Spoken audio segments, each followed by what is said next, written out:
Bonjour à toutes et à tous. Très honoré d'être parmi vous aujourd'hui et heureux de voir qu'on constitue une pierre à l'édifice comme les précédents locuteurs.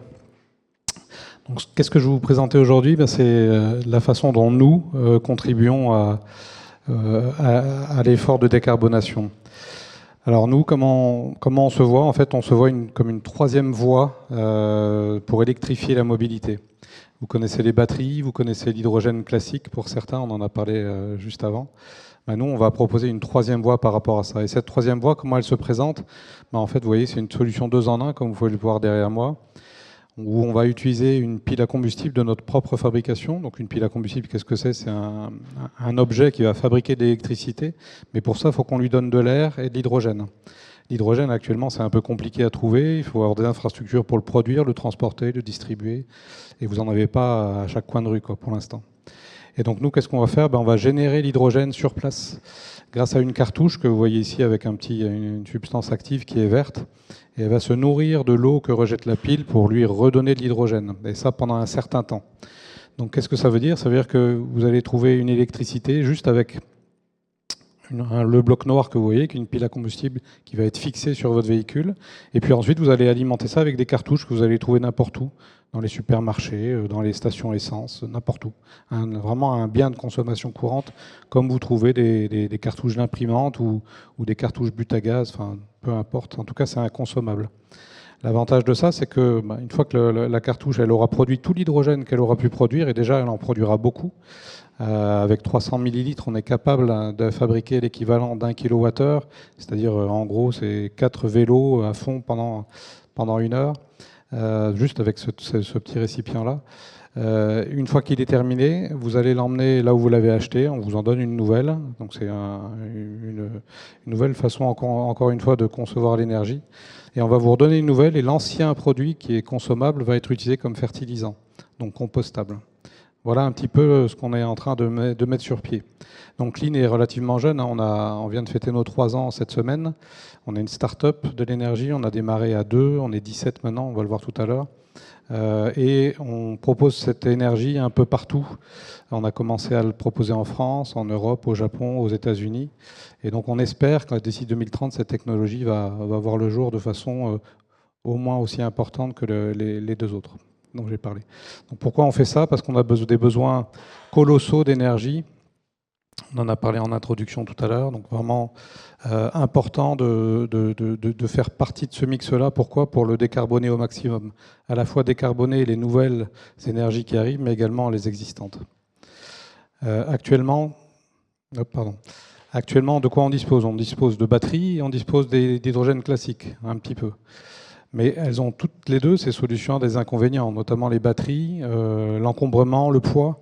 Ça paraît un petit peu incongru quand on regarde 2 minutes de se dire qu'on va avoir une voiture qui pèse 1,5 tonne dans laquelle il va y avoir 500 kg de batterie, donc la batterie va être aussi importante pour se porter elle-même quelque part. Donc on marche un peu sur la tête. On a ce problème de temps de recharge qui lui aussi est un souci en soi, puisqu'il faut qu'on planifie son voyage quand on a plusieurs kilomètres à faire pour savoir où est-ce qu'on va se recharger. On a des gros besoins d'infrastructures, ça on le voit un petit peu moins quand on est client final, mais Enedis avait fait part lors d'une conférence que si on voulait électrifier toute la flotte de camions qui passent par l'autoroute A6 entre Paris et Marseille, il faudrait 6 EPR dédiés à la recharge des camions. Je ne sais pas si vous imaginez 6 réacteurs de dernière génération pour faire uniquement charger les camions. Ça paraît un peu fou. Voilà. Autre chose, évidemment, le lithium, le cobalt, donc des problèmes environnementaux, la souveraineté, on en parle de plus en plus en ce moment, mais c'est une réalité de voir son énergie à l'Asie, puisque là on parle de 3/4 des batteries qui sont fournies par l'Asie, notamment la Chine. C'est un peu curieux. On peut douter un peu de la durabilité, la soutenabilité de ce modèle-là. D'autant plus qu'on n'est pas du tout maître des coûts. Ajouter à ça les problèmes de sécurité, bien sûr. Et quand on regarde l'hydrogène, qui apparaît comme une vraie alternative, et pour l'instant, force est de constater qu'on a du mal à la voir arriver. On souffre beaucoup de ce qui est communément appelé la poule et l'œuf dans l'hydrogène, à savoir qu'il faut des infrastructures pour alimenter les usages. Mais réciproquement, les infrastructures attendent que les usages se développent pour pouvoir elles-mêmes monter en puissance. Donc on souffre beaucoup de ça, et l'hydrogène, on entend beaucoup parler sur fond de demandes, de subventions aux États, et pas seulement en France, hein, un peu partout dans le monde on voit ça. Donc ça pose question, c'est que c'est un modèle qui a du mal à se développer tout seul, parce qu'on fait appel à un système relativement complexe, à un gaz qui l'est tout autant, avec c'est un gaz un peu particulier quand même, qui a besoin d'être compressé à forte pression jusqu'à 700 bars pour qu'il prenne pas trop de place, qu'il n'est pas facile à utiliser, à véhiculer. Donc voilà, un peu de difficulté sur le parcours. Et puis en plus de ça, on a besoin de platine pour catalyser la réaction dans la pile à combustible. Donc là, c'est plutôt des enjeux de long terme, mais on voit que le platine est extrêmement cher, mais également extrêmement rare. Et là encore, la souveraineté, c'est Afrique du Sud et Russie à 90%. Voilà.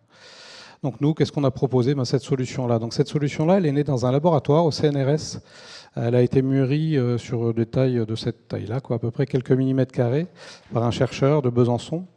Et donc moi qui viens de l'industrie, j'ai été amené à le rencontrer en 2021. Et quand j'ai vu ce qu'il avait fait, ces petites briques qui avaient l'air pas grand-chose finalement, je me suis dit qu'il y avait quelque chose à faire, et on a décidé de créer Clean, tous les deux.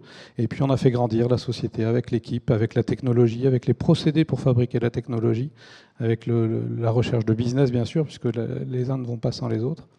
Et donc on a mis en place cette structure-là, et on espère maintenant monter une usine, puis ensuite plusieurs usines, je vais vous montrer tout à l'heure, pour faire en sorte que cette techno-là soit une technologie largement adoptée plus tard dans le monde.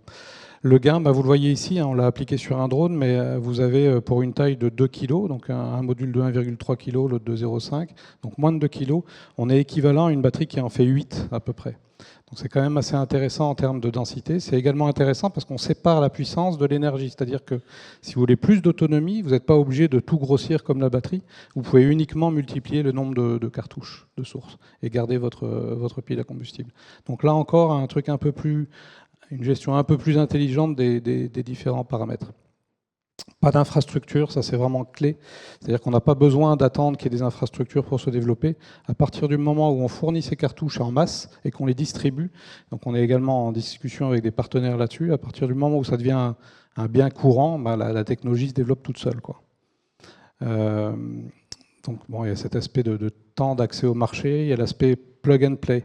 Imaginez que vous êtes sur un bateau. Actuellement, un bateau, si vous voulez le décarboner, c'est la batterie électrique. Ça va vous déjà peser pas mal de poids dans le bateau. Mais en plus de ça, vous allez faire 1 heure de navigation et puis pouf, plus de courant, Là, avec ce système-là, non seulement pour le même volume, vous allez et le même poids, vous allez avoir 4 fois plus de puissance et d'autonomie, mais en plus de ça, avec une cartouche qui fait 500 grammes, soit le paquet un paquet de pâtes quasiment dans le sac à dos, vous êtes capable de repartir pour encore quelques heures. Donc c'est quand même un cheminement différent en termes de gestion de l'énergie. Pas de contrainte de stockage, puisque la substance, elle est solide, en fait, elle est complètement inerte, vous pouvez la mettre n'importe où, même prendre l'avion avec, il n'y a aucun souci, c'est uniquement quand la réaction va se développer que l'hydrogène va être produit. La pile à combustible, on n'en a pas trop parlé, mais c'est notre propre recette également. On a développé, nous, le cœur de la pile, c'est-à-dire que, contrairement à des assembleurs qui utilisent des composants du commerce et qui ensuite se contentent d'assembler, nous, on maîtrise le cœur de pile. Et donc les membranes, ça fait partie du cœur de pile, on les développe nous-mêmes, et ces membranes-là, on les a développées sans PFAS. Voilà. Et on a développé une variante platine et une variante nickel, donc nickel beaucoup plus présent partout. Voilà. Concrètement, qu'est-ce que ça donne? Ça donne des usages pour l'instant de 1 à 10 kW, donc on en voit quelques-uns sur la droite. Donc on a des usages de drones, des usages de propulseurs de bateaux, comme vous le voyez ici, et des usages, alors celui-là, on n'a pas vraiment de cas type, on a plutôt le design qu'on a développé avec un concepteur, mais on n'a pas d'industriel au bout. Néanmoins, c'est intéressant parce qu'on parle de mobilité, là, avec ce microcar, on est capable de faire 400 km juste avec 2 recharges de 6 kg. Donc là encore, ça permet de se dire on peut faire beaucoup de choses.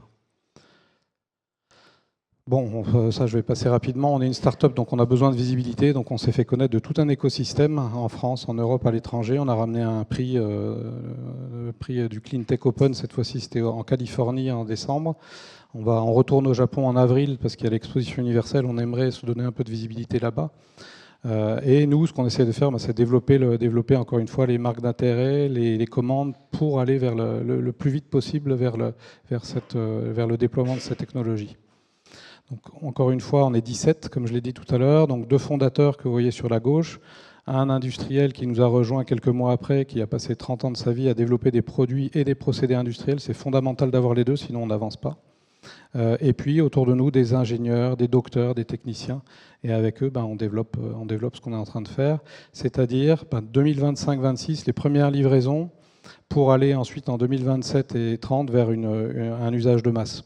Vous voyez qu'il y a 2 colonnes. Il y a la partie pile à combustible, où là, nos clients, ça va être des intégrateurs ou des équipementiers ou même des constructeurs. Et puis la source, au départ, ça va être ces mêmes clients-là. Par contre, après, c'est les distributeurs, les Total Energy, les Carrefour Market et j'en passe. Voilà. Et en parallèle, on continue d'augmenter la puissance pour aller vers des usages plus importants. Bon, ça c'est l'usine qu'on envisage à l'horizon 2026. Pour ça, on lève des fonds, évidemment, puisqu'on n'a pas pour l'instant de chiffre d'affaires pour se financer. Et donc on lève 10 millions d'euros de fonds. Sachant qu'ensuite, une fois que cette usine sera montée, on aura des usines un petit peu partout dans le monde pour aller fabriquer les cartouches et les délivrer au plus près des lieux de consommation pour éviter d'avoir des transports de cartouches de la France à la Californie. Ça n'aurait aucun sens, vu la mission qu'on s'est donnée. Et donc ça va se passer via des réseaux de distribution, c'est les petits points noirs que vous voyez, le plus possible aux alentours des mers ou des rivières et des trains, parce qu'on ne veut surtout pas transporter par camion ces cartouches. Voilà, je vous remercie de votre attention, j'ai dépassé un peu, je suis désolé.